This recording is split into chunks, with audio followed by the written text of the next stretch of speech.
In the insane hustle and bustle of today's digital world, we are just bombarded with photos and memories and seeing other people's lives. And it is so incredibly hard to disconnect and to find those moments of peace when we are grieving, but it is so, so important.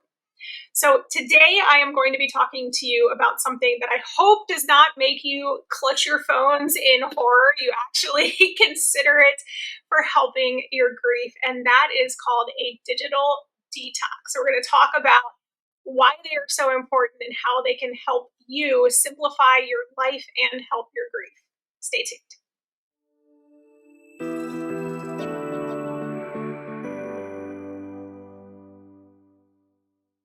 So, how many times have you caught yourself where you are laying in your bed or on your sofa and you look up from your phone and think to yourself, like, oh my God, why did I just watch 100 cat videos?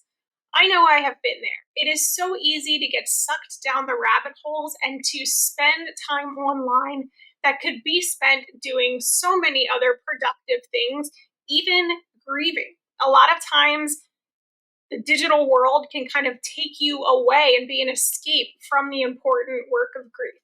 So let's talk about some of the reasons why doing a digital detox, which is basically just taking a break from your devices, from all your digital stuff for a little while, can be so helpful. The first reason is just a break from the noise. Social media in particular is just so overwhelming. You're constantly comparing yourself to other people, seeing what other people are doing, and it just kind of bombards you with information and things you might want to buy and just all of this stuff that is completely unnecessary. Especially while you're grieving, all of that noise can just intensify your emotions. A personal example for me, I am on social media all of the time for the grief work that I do because I'm always posting stuff and answering comments and questions and things like that. So I do have a separate like business account that I use for all of my grief stuff. And then I also have all of my personal stuff. I have taken a huge step away from my personal stuff. I actually just posted something on my personal page kind of apologizing for not knowing what's going on with anyone's lives and making sure people knew that I wasn't commenting and stuff because I haven't been on my personal social media. If you don't know my story, I've lost a lot of people in my life, but most importantly, I lost my 10-year-old daughter, Libby, in a car accident. And it is to the point where a lot of the people who I was friends with on my personal social media page were, Libby's friends' parents and Libby's friends themselves and her dance teachers and dance studio. And all of the posts that I was seeing from them, I'm just watching them all grow up. And it got to be so emotionally difficult for me seeing all these amazing things that all of her friends were doing and watching them grow. It's so hard when I know that my daughter can't do it. And it's not that I don't want to see that. I'm so happy for them. I am, grateful that they get to live on and have these great lives and experiences. But it's really hard when your own child doesn't get to do that. So I found that instead of making me happy emotionally, it was making me sad seeing everybody's posts. So I decided to take a step back. I really did not want to compare my life with anyone else's life. I didn't want to see people taking their fun trips because I'm just not in like a headspace myself where I'm ready to do those things. So I kind of stopped going on my own personal media. And even with the business social media stuff, I post and then I run. So I kind of just go in, I post things, but I'm not scrolling a lot on other people's stuff. Again, because then it's the same thing in my grief work. I'm on a ton of grief pages and friends with a lot of other grief therapists and counselors and things like that. So when I did the business side of things, I was constantly bombarded with just nothing but grief and loss. And that became very, very heavy. So just for my own mental health, this digital detox has been so helpful for me. And I feel like it would be helpful for you. I'd love for you to give it a try. The second reason I feel like a digital detox is so important is that it gives you time for reflection.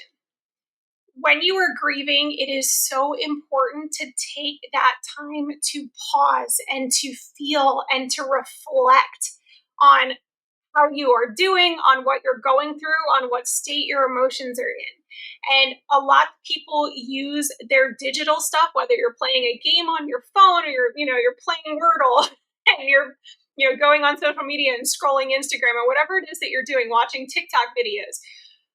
All of that stuff just serves as a distraction from doing the hard work of grief.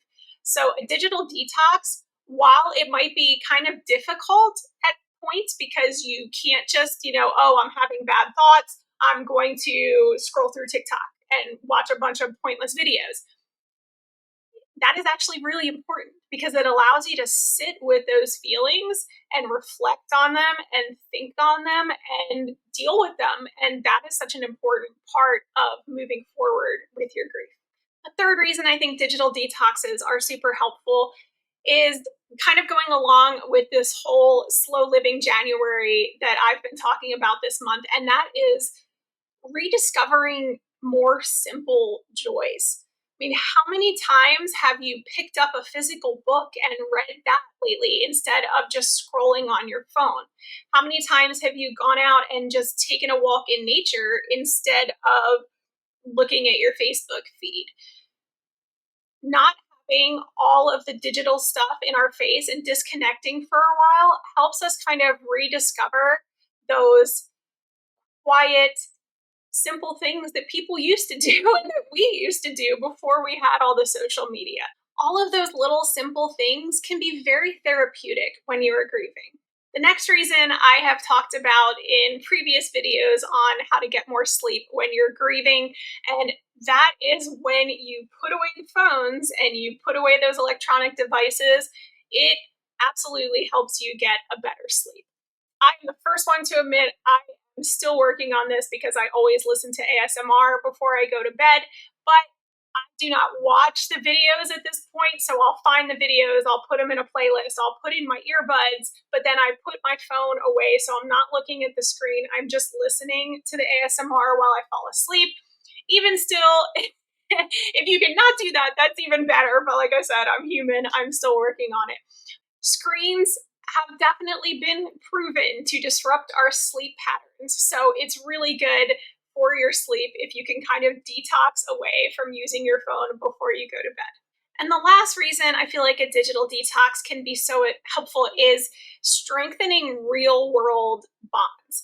I think that online groups and support, and obviously, I mean, I'm a YouTuber, so I want you to be online. I hope you find help from my videos, but I can't stress enough how even though those kinds of relationships online can be extremely valuable, face-to-face conversations and physical hugs from people are also so important.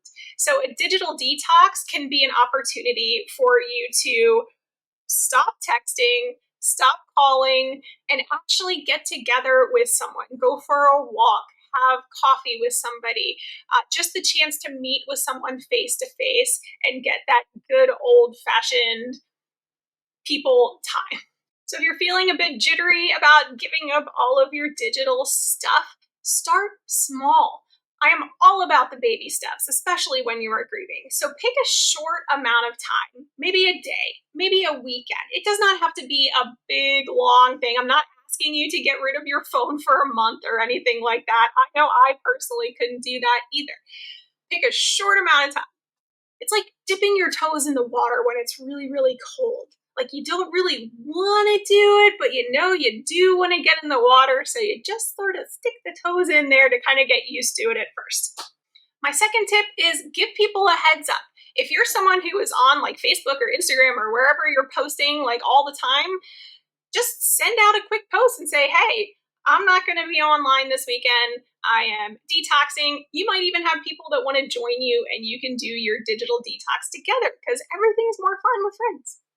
My third tip, plan fun stuff. So look for things, think of it like a staycation. If you can find things to do like in your town that don't cost a lot of money, places you've always wanted to go that you've never tried, you can use it like a mini vacay and just not take your phone along.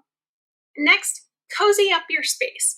Try to find a little nook somewhere. Just create a very cozy, warm, cuddly space for yourself, whether it's your bed or your sofa. Mine is my sofa over there. I love curling up with my fireplace back there that's where I cuddle up and read my books. So if you can create a space that's kind of like a little mini getaway in your home, I find that that helps to do kind of screen-free activities. Remember, this is not about becoming a tech hermit. It's not about giving this stuff up forever. You can start with just a short little detox, and you might find that you like how it makes you feel. That's my hope anyway. And then my next hope is that it will kind of spur you to extend that detox and find different ways where you can unplug throughout your day to kind of make it a daily habit. Like me with my getting off of the personal social media, you might find what works the best for you and your grief and your mental health. So, what do you think? Are you going to give it a try? I would love to hear in the comments if you would like to try a digital detox. Maybe we can all do one together on a weekend or something. We can plan it. So, if you're interested, like I said, let me know in the comments. I hope this idea of a digital detox is something that can provide you with a little bit of peace and comfort and clarity beyond your screen.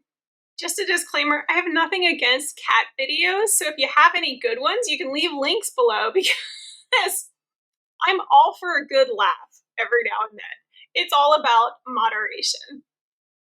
All right, I hope you enjoyed this video. Again, if you subscribe, like, and comment, it really helps my channel, so I would appreciate it if you would do that if you found value.